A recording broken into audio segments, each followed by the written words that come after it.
Welcome to Uncover the Human, where every conversation revolves around enhancing all the connections in our lives. Whether that's with our families, co-workers, or even ourselves. When we can be our authentic selves, magic happens. This is Alex Cullimore. And this is Christina Amigoni. Let's dive in. Welcome back to this episode of Uncover the Human. Christina and I are joined with our guest today, Maria Velasco. Welcome to the podcast, Maria. Thank you, Alex. It's a pleasure to be here. Thanks for joining us. Absolutely. It's awesome to have you here. I got to meet Maria in coach training. So we've actually known each other for about a little over a year now, I guess, at this point. So it's about when we met. So it's really exciting to have you on here, Maria. So just to give everybody a little bit of a background, what's your story and what brought you here? Here to this podcast, here to this... Here's this present moment. This planet. Could be the podcast, Here to could be the this. present moment of my life. Oh my gosh. Here to the universe, whatever you prefer. What brought me here to where I am today? So many events and synchronicities that have happened in my life for me to be in Longmont, Colorado. But just let me start saying that I'm originally from Spain, from a small, medium-sized city called Salamanca. It's a university town. It's really, really beautiful. It has a lot of architecture, and they call it the small Rome because it has two cathedrals and a Roman brick. But it's a pretty, how will I say, conservative town in a way. And I grew up there, and I always felt like I was out of place in a way. And at about age 15, I start questioning. It's like, there has to be more to life than just going out to restaurants and hang out with people, which I love doing that. But it felt like there was something missing. And when I was 18 years old, I met this older man that introduced me to Carlos Castaneda. I don't know if you guys have ever heard about him. He's an American anthropologist that went to Mexico. And anyway, if you want to check it out, he wrote 7 books. And it was in those books, I discovered, yes, there is something else. And in the sense that what we see is just the reality that we see it because we have been conditioned to see it. But in reality, everything is energy, and we are energy. And, there is a lot more depth than what mainstream or school teaches us. And I think my own journey, my spirit was yearning for something more. So after I discovered that I was right, that there is something else, then I wanted to search for that type of knowledge where I can become a little bit more educated about metaphysics or other things that are not Catholic. Let's put it that way. So my possibilities were very limited living in Spain, which is like maybe almost 100% of individuals are Catholic. So I met these 2 friends from another city in a wedding that they told me that they were flying that night to Seattle. And I said, wow, are you guys flying to Seattle? He said, we're going to a mental control school. I don't remember how they describe it, but it was like something that I was like, oh my God, that sounds so interesting. So my question to them was, hey, if you ask if people know about Carlos Castaneda, and I got a postcard 1 month later, I say, everybody knows Carlos Castaneda here. So and then I'm like, okay, I gotta go. I gotta find a direction to go to explore this spiritual journey that I have.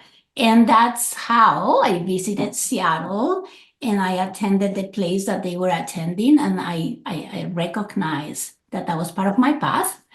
So I finished college, which I only had 2 months after my first visit to the States. And I told my boyfriend and my family, and I sold my car. I had an Auto Bianchi, a Fiat Auto Bianchi that my dad bought me. You probably recognized. Yep. And I came to the United States with $200 in my pocket, a plane ticket and $200 in my pocket to an adventure that I didn't know what was gonna how it was going to unfold, but the calling that I felt was so deep and it was so true that I knew I was in the right path. And that's the rest is history. That's just how I got to the States, to the United States, and why. And I'm going to stop there. Oh, it's a great story, and there's so much just following what you're interested in, following just a passion, and like you called it a spiritual yearning. Just there was an idea that there could be something more. So, what has that path of discovery been like? What has the more been like? Wow. Yeah, what a great question, Alex. So, the discovery, I was part of this organization for 10 years when really all you do is inner work. Do a lot of inner work, learning about yourself, learning about neuroscience, about trying to remember all the things that we learn now. It's kind of distant. But anyway, I got a really good education about how the universe respond to who we are and how we are here as incarnated souls for a specific reason. And from there, one of the things that for me was so important is that I wanted to dedicate my life to growth, to spiritual growth, to personal growth. But after I immersed myself for 10 years, at the beginning, when I attended this organization, I didn't understand because, it was everything in English, but they have interpreters. They have simultaneous interpreters. And after the first year and a half, I actually started working on my English and became a simultaneous interpreter. So I was able to work for them, make money, and at the same time continue my studies. But after 10 years, I realized it's like, oh my God, I have all this knowledge I have accumulated. Um, and I have to make like a little pause. At one point, after being 1 year in that organization that teaching you how to manifest, how to create your own reality, how you are the master of your destiny, I was manifesting nothing. So I was like, this is not working. So I went for a little vacation to Mexico, and I decided, and I found this little town in the Caribbean, which I fell in love with, and I decided, I'm gonna stay here. I'm not going back to the United States. And I stayed there for 1 year. And oh my gosh, that's when everything that I have learned of all the knowledge about how we attract what we need, the people, the things, unfolded for me in the Caribbean in a way that sometimes I may not have money and someone will come and give me watermelon. I was like, I didn't ask, someone gave me a bicycle and a dog, and I created all this that from nothing that I could not believe. So then I have to say, all right, everything that I have learned is true, because and I kind of like that knowledge stopped being knowledge and really became, wisdom, because I lived it. It's like that you told me all this, I believe it. It was in my head, but now I lived that experience. So anyway, it became wisdom, and I went back to the United States. So I just wanted to I did that really little pause. But after 10 years in that organization and experiencing the growth that I did, I said, okay, I cannot stay in a community where everybody is doing the same. I need to go to the world. I need to bring this into the world in one way or another. Otherwise, it's like, what is this? what is this light going to do? So that's when I moved to Colorado, and mm, and then I started kind of like following in the tracks of giving back. And I need a question there because I want you guys to be engaged because I can go on forever. And I love how So- you distinguish the knowledge and wisdom, Mhm. and how knowledge is, you hear something, your brain gets it, or you know it, as in logically you know it, but wisdom is Mhm. when you have experienced it and you're feeling it. absolutely. And so how has that helped you then create your journey in Colorado when you decided, this needs to go out into the world? Yeah, beautiful. Yeah. And I have to say that when I was in Mexico, people would say, there's something about you, there is something different, there is something. So I think that when we do inner work, people notice. It's like, yeah.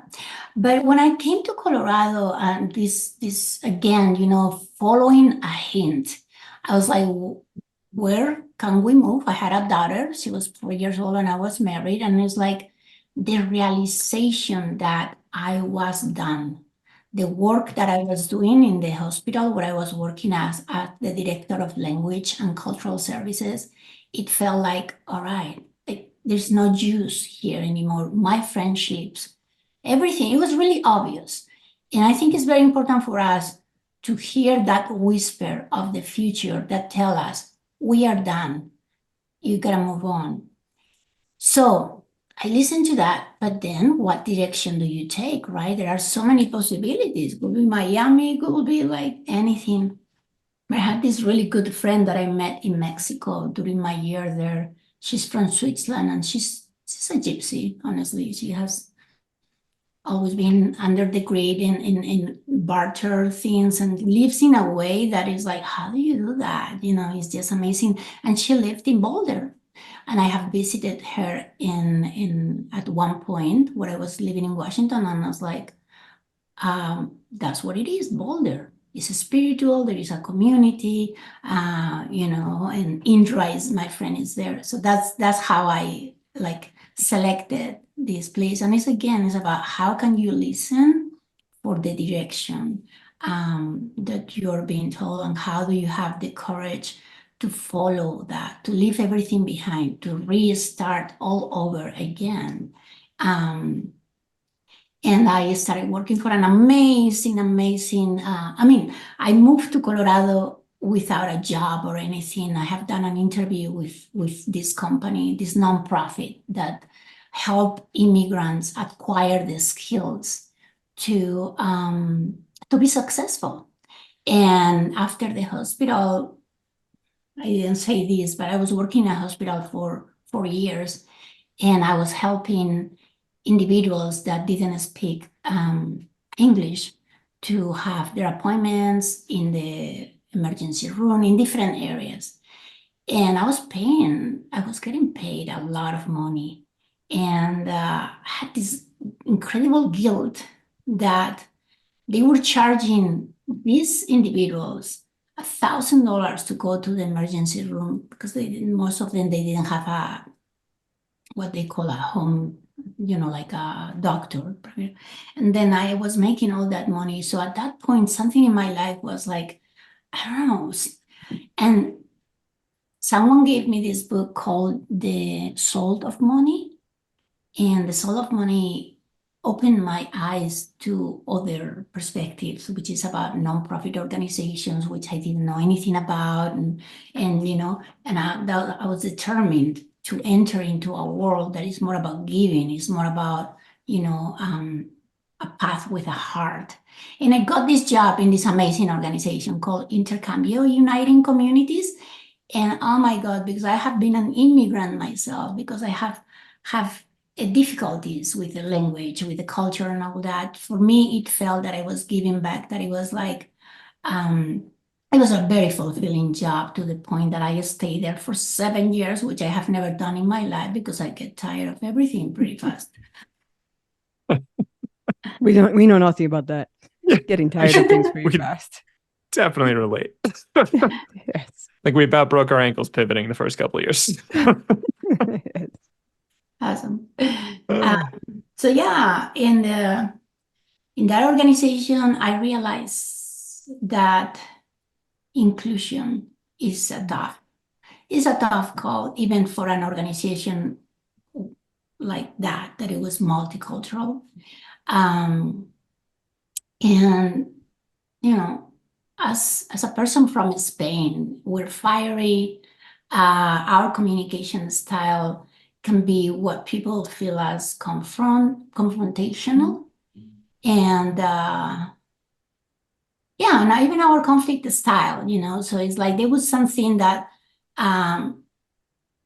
I needed to change that in order to be able to be included. And that was very tough because it's wired. You grow up, your parents talk like this and they express this way and all that, but apparently in that organization, there were some people that felt kind of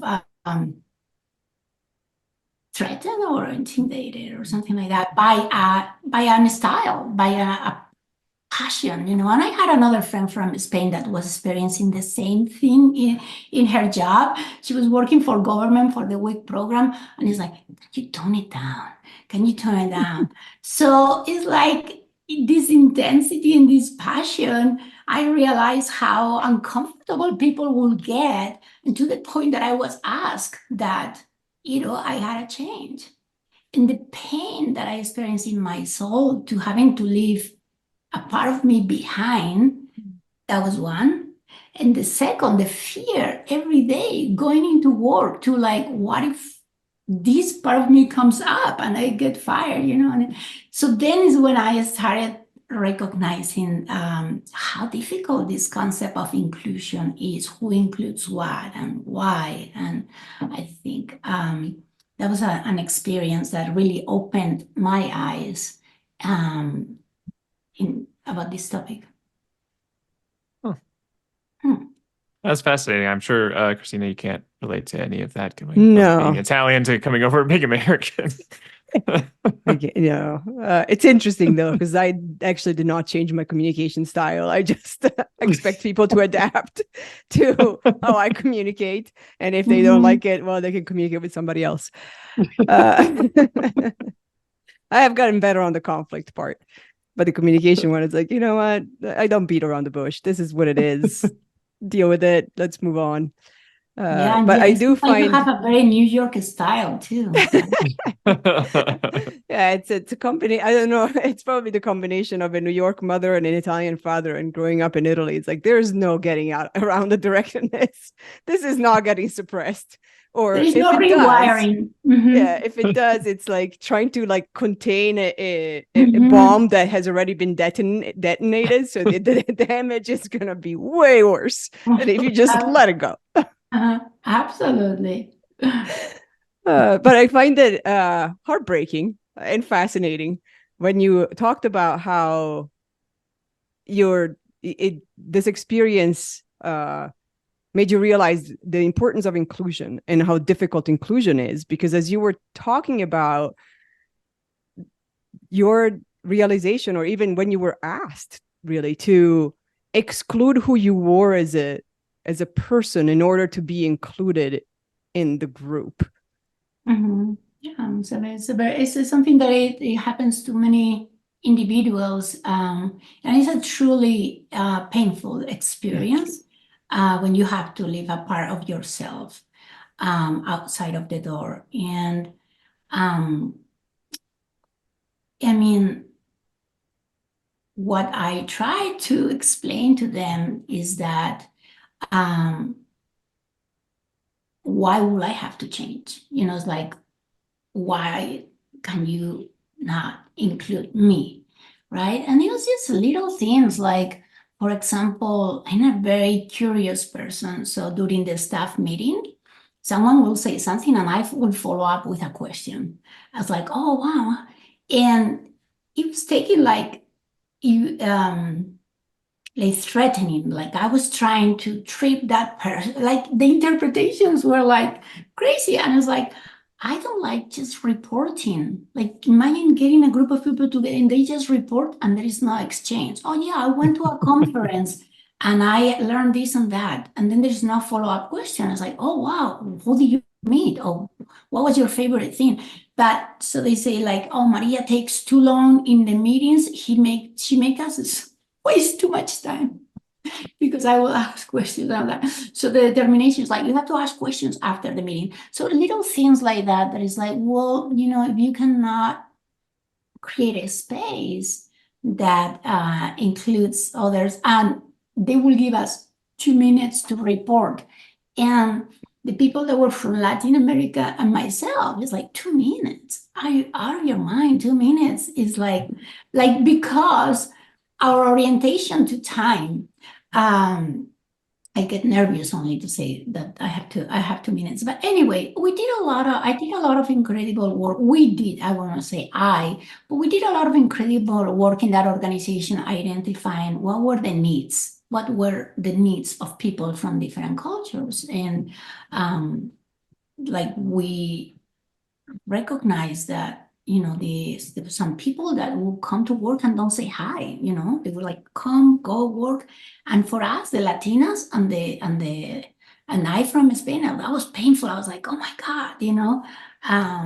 So little things that came up about what is an inclusive organization and how can you lead an organization in a way that is not like, okay, this is the standard of this is the dominant culture way. And everyone that is not from the dominant culture, you just adapt to it. Instead of like, oh, how can we create a culture where those who are not from the dominant culture can bring their full selves to work and be who they are and bring the gifts that they have in their different ways, that add to the richness um, of the team. Anyway, so that was one experience that really sparked my love for inclusion. Until then, my field was cultural competence. I have been working in the field of intercultural competence for about 7 years, but then I started more having more curiosity about this topic of inclusion. And how do you make it happen? Because it's a complicated topic.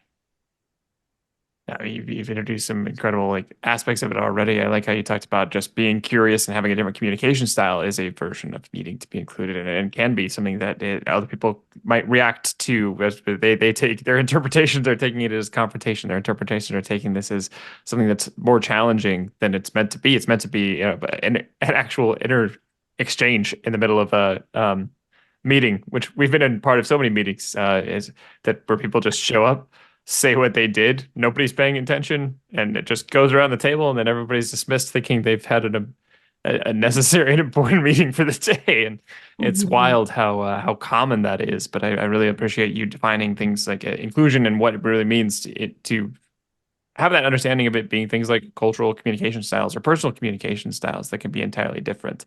Sometimes people get, I think, hung up on this is only about like race or it's about gender, and those are obviously way too big of buckets to try and define anything on anyway. And those are great examples of what it really means to try and find some of that inclusion. And I really love what you said about it being, how do you decide what to include and who decides and why, and how do you make space for that conversation? So I'm curious how that work goes for you and what that might look like.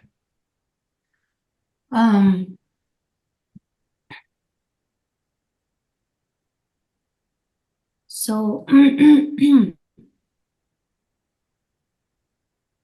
is a difficult work, the work of diversity, equity, and inclusion, because it has to do with mindset.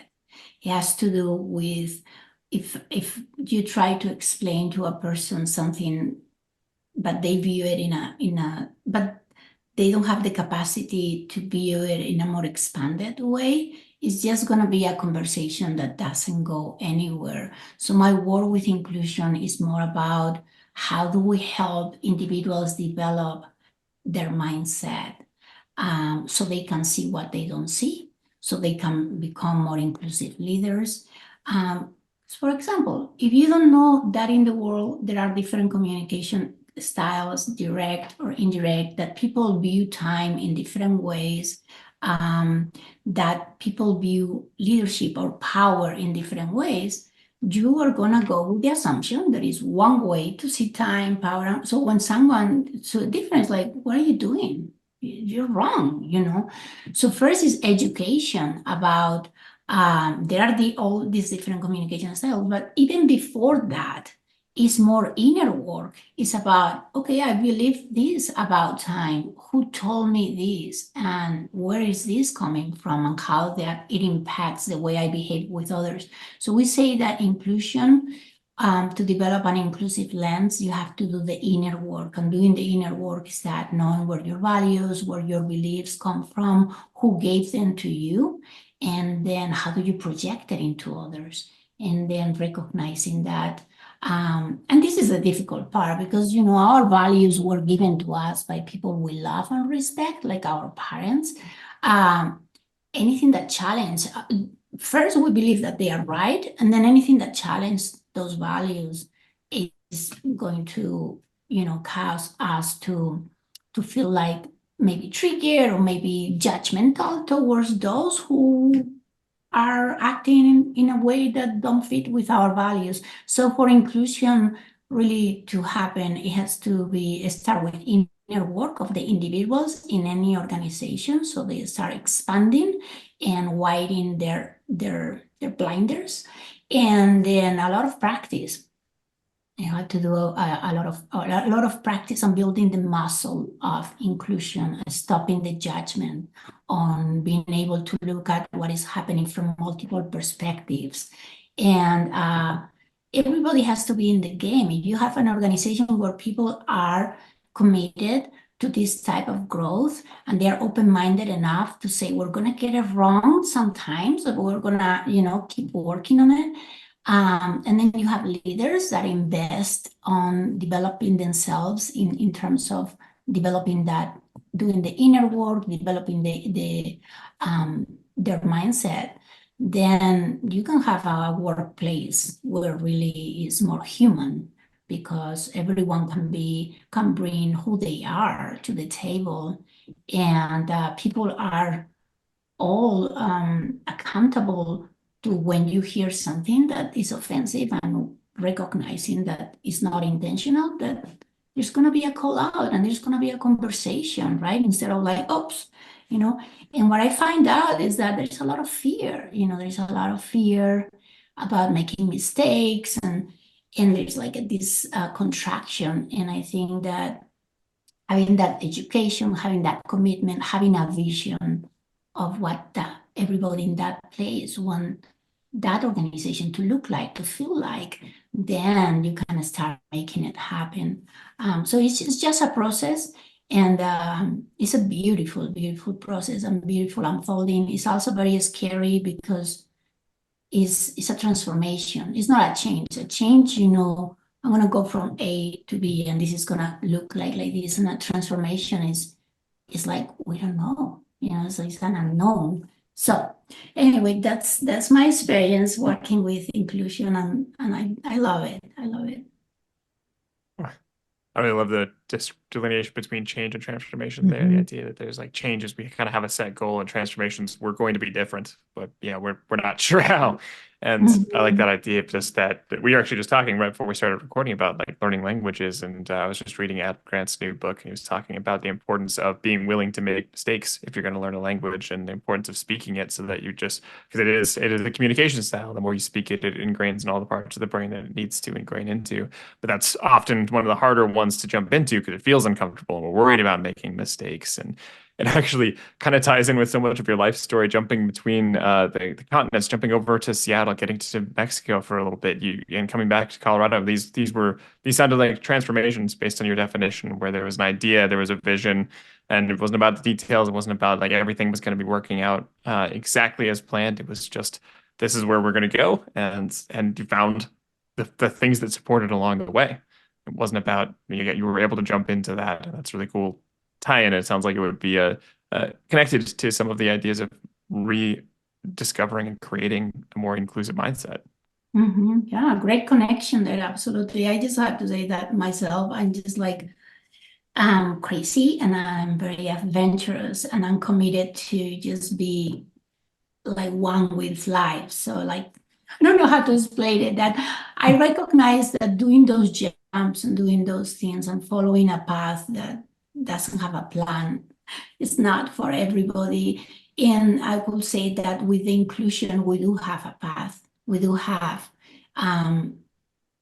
steps that, yes, there is some adventures and there is risk, but that we have done it enough times with organizations, and each organization is different, that we can create safety, and even though it's uncomfortable. So I just don't want people to get the notion that they have to be adrenaline seekers or like crazy. I really like the connection that you have made. And again, there is a path that we can develop with organizations, and where people can feel like they can learn these skills, and we all have the capacity to do it, and we can become competent and confident in working across differences, leading across differences. It's just a matter of again, education, inner work and practice, and transforming ourselves and our organizations. When you mentioned inner work a lot, which we know as coaches, that's where it all starts. It's doing the inner work. And as also we know, and you've mentioned quite a bit, is there has to be a willingness to do that, which it's probably the biggest step for a lot of people, is the awareness that it's necessary, and then the willingness to actually do it, because it is hard. It is a hard path. There's no doubt about it. There's a lot to do, and it's not pretty either. It's hard, and it's not messy. It gets messy. So what do you find helps with even get to that point, to getting to the willingness to do it? Yeah, there are like a couple of paths that I have seen companies. One is the reactive path, is okay, this person of color left and sent an email to everybody about how awful it is to work here. So then you get a call, and then you do kind of like, okay, I'm gonna be reactive to what happened. There are other companies that are proactive, and I'd rather work with proactive companies, because the motivation is more real.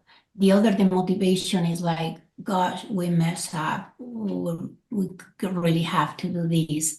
There's not one way better than the other, but I really like working with companies that recognize the importance of being inclusive, in the sense, for employees to be engaged, to feel psychologically safe, to have an organization that really is thriving and people feel really connected, and how much that impacts everything, the productivity, the innovation, and everything. But I'll work with both type of companies. I recommend to be proactive rather than reactive, because it can be a little bit too late when you do it in a reactive way, and then you have to jump too much. And, that can become too much for people, because, the idea with this is not to, and this is a misconception, oh, now we have to do DEI work and our work. And in reality, what we're doing is like, how can we wave the DEI into your work so there is better results? So yeah, again, there is a long-term process, as you know, like, changing ourselves, changing a culture in an organization. So when organizations are proactive, they are more prone to say, okay, yeah, I can dedicate 1 year and a half, or I can dedicate, whatever it is. And when it's reactive, it's more like, we're gonna fix this. This is something to fix. It's a different mindset. It's not so much about an opportunity. So I think those are the two examples that I have seen, and then there are other companies that just want to do a little bit, in that kind of like the surface. And I normally pass along those to other colleagues that work with individuals that are early in the continuum, not because there is anything wrong with that, but I really want the talents that we have our company to have the biggest impact. And I find out that the match, the clients that are a better match for are those that are really ready to roll their sleeves up, go all the way in, take the time that is needed. That's where we could have the most impact. So we're always trying to find those clients that are like, they have the yes already. It's not that I have to sell or convince or anything like that. They're like, hey, we're ready to do this. Do you have the skills? Can you bring them? We're like, yes, this is the match. So That sounds shockingly familiar. Yes. that's Shockingly basically our familiar. entire biz strategy.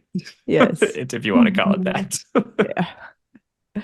yeah, and again, it's nothing wrong with people that are at the beginning, No. like this continuum, and they are like Yes. consultants that are perfect. Yeah.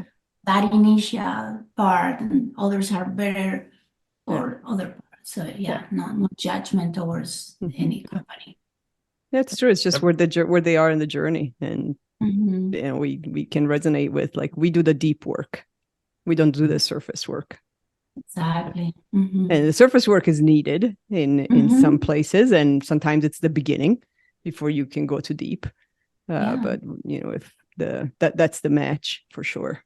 It's And someone, we do the there's deep always- work. If you want to do it, it's us. If you don't want to do the deep work, then Mhm. we don't. We can provide value, but it's not the level of value, as you said, that we want to provide and that we are able to provide. Yeah, I agree. And then if you say yes to those, then it's a mismatch. Yeah. Nobody's happy. The client is not happy. We are not happy. And there are other consultants that love that initial work. So I think that's why for us, we need each other.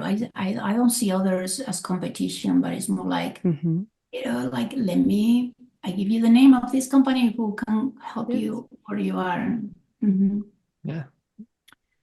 As ultimately, it's wherever you are in the journey and your willingness to take a step in that journey. So wherever you are, taking the step, and it's great. It sounds like you're kind of honing in on the areas you really want to focus in on, and that's definitely something we've been working on over the last couple of years. I think we're getting closer to just we really know a lot better and can articulate a lot better the part of that journey that we can really accelerate and we really thrive in. And there's more before, there's more after, and there's more other work that can be done. And we actually quote Simon Sinek's Infinite Game a lot because of that. The idea of that we are not really in competition, but everybody is promoting something that is a larger than life goal, larger than any of us goal to go make more humanistic workplaces. Absolutely. And I love what you say, that there is always more work to do. There's the beginning, there's the middle, there is the end, and then it's like continue with that. Yeah. Yeah, I would say that something that really gets in the way for organizations to jump into these transformational journeys is the perfectionism, which is a value of the white dominant culture that you gotta get it right. And I think we, to some extent, have experienced that growing up, in school, read, you got it wrong. It's like, okay, you gotta get it right. So then we are adults, and then there is like, we enter into this new competency in which we can get it wrong. And I'm like, I don't want to be viewed as something else incompetent, because maybe you're super competent on everything, you're like an amazing leader, and now it's like it's a high risk to put yourself into that. But I think it's like just willing to leave behind those perfectionism patterns, that even becoming aware that they are there. Because, for example, with the psychological safety, it's so important for people to be able to make mistakes in organizations and learn from those mistakes, right? So if we have these contrasting values that we want people to be psychologically safe, but then we have a value of perfectionism that we are not even aware of in the norms of that organization, then it's like, okay, you cannot have one if you don't let go of this outdated value that is perfectionism. And by that, it's not like, oh, everybody can make mistakes and that's okay, but it's like using mistakes as learning opportunities and really recognizing that we all make mistakes in areas of our lives, so people don't have to be so tense, and they can feel more psychologically safe. That's just one aspect of psychological safety. It's great at describing it. I think there's no moving forward if you're paralyzed by the idea that there might be a mistake. There's going to be mistakes, and if we can be okay with that and then support each other in that, especially, then, and not feel like it's just let's figure out who scored the best, who got the least red on their paper. Then you reduce that status, that competition, the fear. You can finally experience some growth. If you want to grow, it's going to be uncomfortable. You're going to be wrong a little bit. Yeah. Well, I'm sure we could talk about all of this for hours and hours, and well, we can talk about more, at least about it, for when we meet tomorrow night for happy hour. We do have a couple of questions for you to wrap up. One is, where can people find you? So people can go to my webpage, www.beyondinclusiongroup.com, our social media, and LinkedIn. I mean, I can send you the information. Yeah, we'll put it in the show notes. Posted, yeah, for sure. social media, Yes. and And I love your company name, Beyond Inclusion, because it's not just the surface like we talked about. It's let's actually make it happen. Let's go beyond just the word. Thank you. Yeah. And what is your definition of authenticity? Oh my gosh. Let's see what comes up.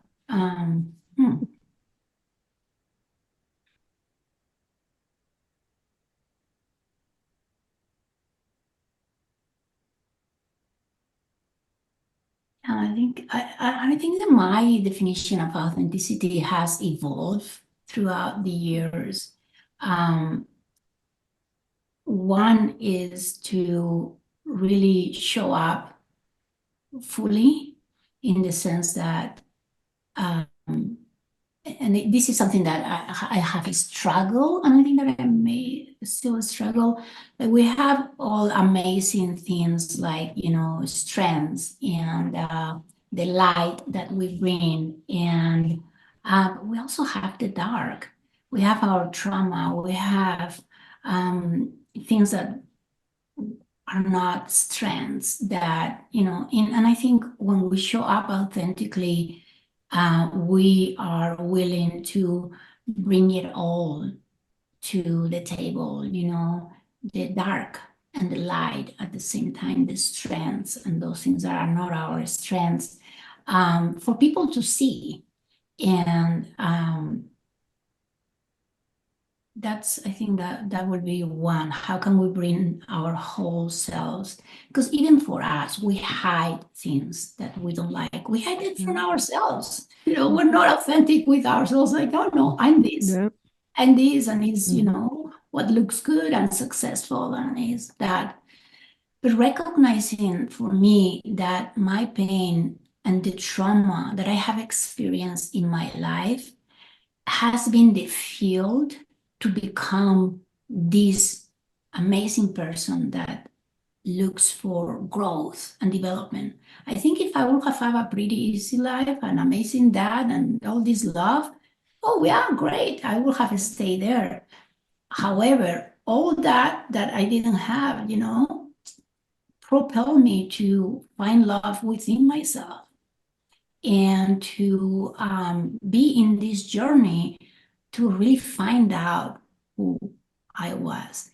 And now my difficulty is to be able to show up like in a place like this and show and bring it all in, not only the beautiful parts, but also the parts that are not so beautiful. And that for me is to be authentic, to show up authentic, not hiding, That's not hiding. That's an awesome definition. I really appreciate that. I like the idea of bringing the light in the dark. There's, sometimes we ask people, there's definitely a lot of talk around discussing bringing your whole self, and I like that, diving into what that really means, because the whole self is not just light. Is also what brings us, what's made us, the darkness Exactly. that Yeah. created that. Mhm. Yeah, because those ugly parts are, again, they're an integration of who we have become, and maybe sometimes the cause of becoming who we are become. So we hide them. I think that's something that I don't know how that works actually, how we perceive when someone is authentic or not. I haven't think this through, but I think when we hide something, there's an energy that people feel it. There's something that is not present. And it takes a lot of energy from us, because then you're hiding and suppressing and all that, and then you cannot be the flower, complete flower open in front. It does take a lot of energy. And it's true. It's like you can detect it. There's like a block in the energy flow when somebody's not being authentic. Yeah. Who's someone that you consider authentic? I'm just curious to hear. That's a tough question. Yeah, that's a big one. No, they're authentic. I'd say actually Christina shows up authentically almost all the time. I don't think I've known a lot of times where you don't come out and just kind of lay it out, or aren't willing to talk about what you're feeling, or what you're not afraid to ask for things that need to happen, not afraid to push on those, and not afraid to just kind of keep holding that space. I think generally, I don't think there's a lot of times I've seen you show up different than you are. You're very steady in that. Well, thank you. I appreciate it. Awesome. I would definitely reciprocate, in the sense that at least in our friendship, as long as I've known you, I've always seen that, at least with me, you show up very authentically. And especially the last couple of years, you've gotten to shine with everybody else as well. Yeah. Beautiful. Yeah. Well, thank you so much, Maria. This is so many insightful stories, bits and pieces. great insights. Yes. Well, so much to learn. I really appreciate the time. Now I'm thinking, I talk too much. But you know what? This is part of the indirect communication, is that we tell stories. Yes. I will tell you everything that I told you in bullet points, and it will take me a lot less, but I don't think it will be as colorful and heartfelt. So I think that's one of the advantages of indirect communication or contextual communication. So hopefully I didn't bore you guys, or I will not bore you publicly listening to this podcast. Not at all. That's what connects. The story is what matters. Yes. Yes. Yeah. The bullet points, there's no heart connection there. There's no energy connection. The stories is where the energy flows. So we do appreciate all your stories, because we could definitely, I at least really felt them. I felt the energy that came through, which is, that was the experience. You don't get that. Thank you so much. Yeah. No. Yeah. Yeah. And to circle back on the meetings part, because I was jumping out of my own skin on that one. I am definitely that person that will ask a question after I hear something. It's like, if this is a meeting to just report, then send an email, because this is a waste of everybody's time. The meeting is to communicate. If we're not here to ask questions and dig deeper and understand, then why are we here? Exactly. Beautiful. Yeah. Yes. I've disrupted a lot of meetings. Cool. Well, so I'm so happy that we connected. I mean, Yes. Alex connected, I think, last January.